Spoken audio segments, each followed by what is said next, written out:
Hello guys, welcome to Tech Tips. Today we have a little video about the Sony ZV-1F. So it's a little startup vlogging camera that we picked up to just check it out. And to start with, I'm going to say that it is a tad light sensitive. So I'm going to just show you right now on the camera here with an ND filter. So it only has an f-stop up to 8, but if you add an ND filter to it, you would have much more range, because otherwise, once you get up to f8 and it's still too sunny, you have to change your shutter speed. And that's something you really want to avoid, because otherwise the motion blur comes into play, and you don't want that. Without further ado, we have done some tests, we have done some specs, and I'm just gonna walk you through them, and then we're gonna see what you guys think and we think about our final thoughts about it. So, check it out.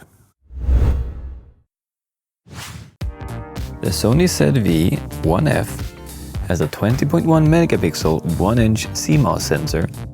It has a fully articulating touchscreen. It's a lightweight vlogging camera made from mainly recycled materials.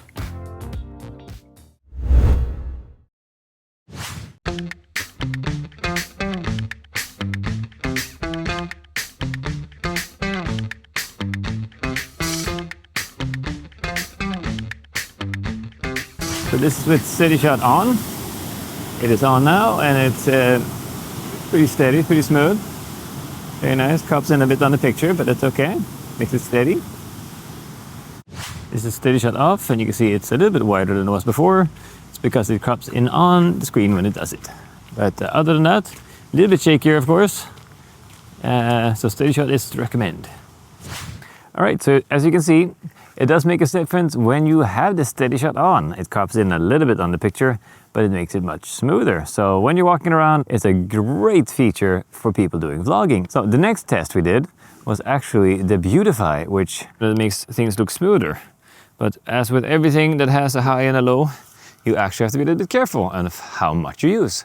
So if you look at the high right here, it is a bit unnatural to look at.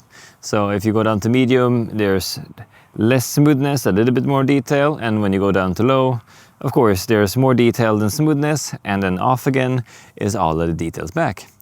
So I mean, it's a great little feature, but you have to be careful of how much you use. Also worth to note is that the Beautify does not work if the lens is not fully zoomed out. And we're gonna hop over to the 4K now, and we're gonna see what you got there. It is a nice shot of the lake with the smoke on top of it, or the steam. It's a cold morning, and you can see a lot of detail in it. It's really nice to have a little cheap camera like this to have 4K in it. And it doesn't look bad at all, actually. That's quite nice. And from here we're gonna go into the photos. It does not shoot RAW, but it does JPEG. So we're gonna peek in here and zoom in on the actual leaf here and see what details we have. Because you have to always be ready for losing some detail in the cheaper cameras. It is a 1-inch sensor on it, so we'll see right here what the details are from the photo that we took here. That looks pretty good, actually. And from there we're gonna hop into the low light test, as you can see. And now it's dusk, it's quite dark outside. We have the ISO on 3200, f-stop on 2, and shutter on 100. So this is what it looks like. We're gonna zoom in a little bit, see how much grain it is in the shot here, so you can look at it. Low light is always risky, because if you do it digitally, you will have some noise in it.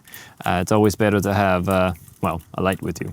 I am out in the dark, trying to shoot that. And just to show you how dark it actually is, without a light, this is how dark it is. There's the camera. There's the thing we're shooting. Alright, let's see how the camera fares.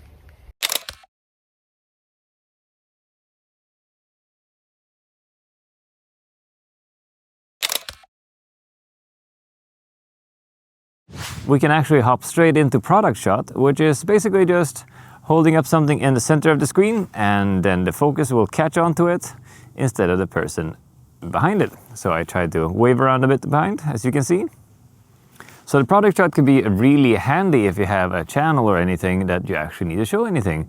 And it's super easy just to hold it up. It doesn't do all of the focus chasing that you could do otherwise, or have to have somebody touch focus it on the screen. So it's super duper to have that option in there, and it's super easy to find in the FN function button there that you get up the sub screen.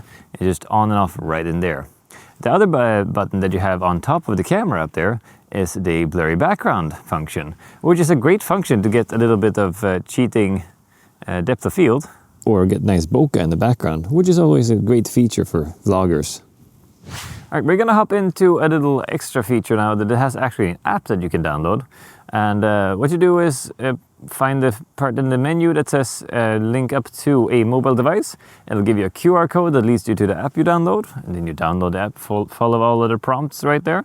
And then you go into your camera and it'll link it up to it. And you join the Wi-Fi networks together and you find each other and link them. And then you suddenly have a control from your phone that you can control your aperture, your ISO and your shutter speed and some other small settings. And then you can just use the phone as a trigger to take photos, start your video and shoot from where you can reach the camera, basically. This camera is a bit sensitive when it comes to where the functions are. And most of them actually only work when you're fully zoomed out. So if you zoom in a little bit, you'll lose eye tracking and other functions in the camera. But you can see them when you go through the menus and they'll be grayed out. To access these functions, you need to be as wide as possible.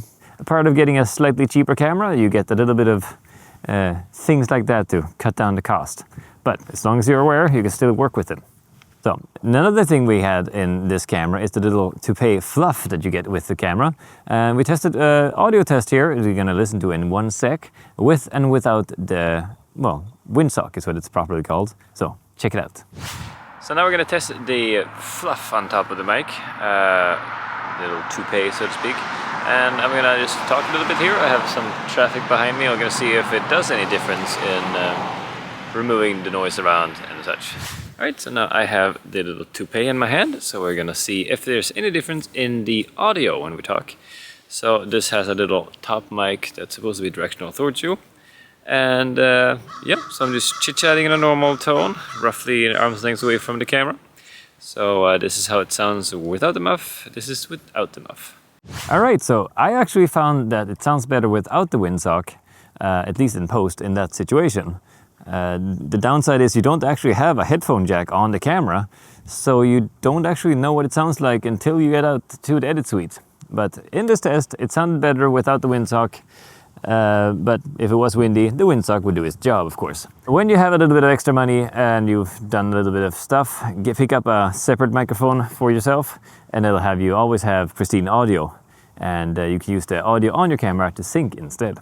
And of course, it wouldn't be a proper video if we didn't do an eye-tracking Muffin Man test. So I'm gonna let you guys see what it looks like when we hop into focus tracking.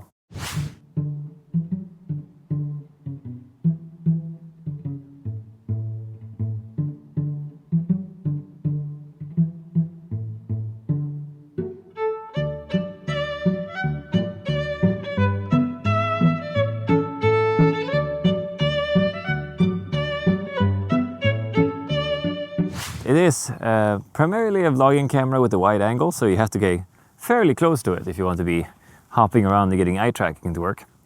But that is what it is. And ooh, wait, we haven't gone into my favorite yet. We should go into slow motion. That's always fun to play around with. And since it was fall, we had lots of leaves to play with, so makes it easier. Worth to note is that in NTSC you get 120 frames, but in PAL you only get 100 frames slow-mo. So that's worth to note if you suddenly find yourself in PAL and saying, on the specs it said 120 and I didn't get that. That's why. Still good fun, and I'm going to show you the video we shot with that now.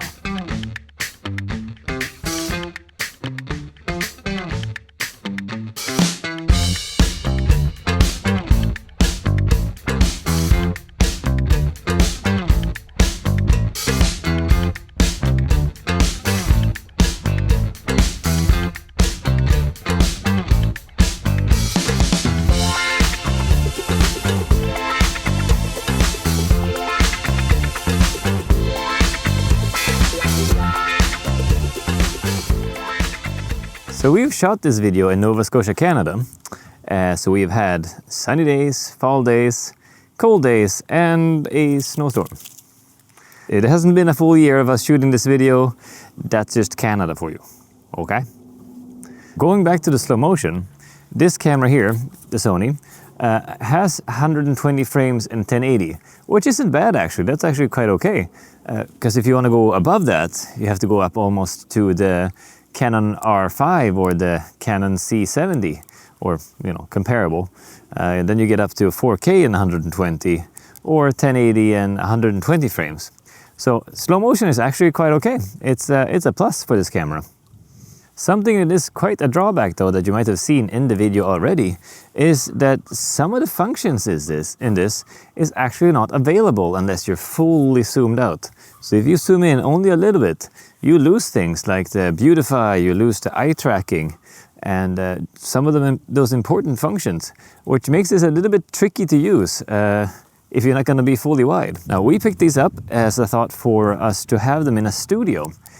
So we trusted them enough to use them at the YOLO box. We're going to try to make a mini studio for YouTubers. So we're going to use these as an experiment, just to see how cheap can you make a studio and still make it look okay. We're going to get back to you guys with the result from that one at least. Another thing that is a little bit of a backslash on this camera is the light sensitivity. The lens is sharp and all, but it's very light sensitive. So since you can only go up to f8, so on a sunny day like this, that's just not enough. So you don't want to touch the shutter to compensate either, because then it's going to be motion blurriness or jitter in the movements. So that's not something that you want. So if you pick up an ND filter like we showed you in the beginning, it would be a thread size of 40.5, so it's not a standard one, but it does help. And to be specific, I used ND3 on a very variable ND filter to make it look nice, but so in that range it would probably be okay. This little guy actually has the better menu system now from the Sony A7R5, which is one of the big boy cameras. So it's much easier to find your way and adjust things. They have the FN menu, a quick menu on here, so you don't have to dig into the menu for everything. It's mostly just on the front there. So that way it's easy to use, which is a plus. And also how light it is and how easy and convenient it is to bring with you. And with the steady shot on it as well, you can actually do a lot with it.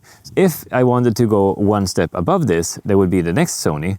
It looks kind of like this, but it has an interchangeable lens and some other functions to it. And that would be the ZV-1F, which we had a review on earlier. So, but we're going to stick with these anyways, just to see what we get out of them. Because for $500, it's actually a good price for a camera like this. So if you want the other functions, you actually have to bump up the price. And that's just a little bit how it is. You get some autofocus and you get the beautify and all of these things if you're fully zoomed out. You're as wide as you can go on your lens, and then you get those functions.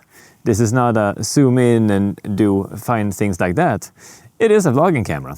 If you buy it for that reason, you get an ND filter, then you can get quite far with it. It takes nice pictures, they were nice and sharp, there were JPEGs, the low light was actually quite okay, but you should always bring a light. Light is better than low light. You get a lot of it for the little money you pay for it, so that's why we picked it up, just to see how much can we actually get out of this thing. It's always interesting to see. You don't always want to pay the big bucks for everything. Sometimes this is all you need, sometimes it's all you get. But if you like this kind of videos, and if you have any questions about the tests we did, or we missed anything, don't hesitate to comment. We always love to hear from you guys, and we answer as soon as we can.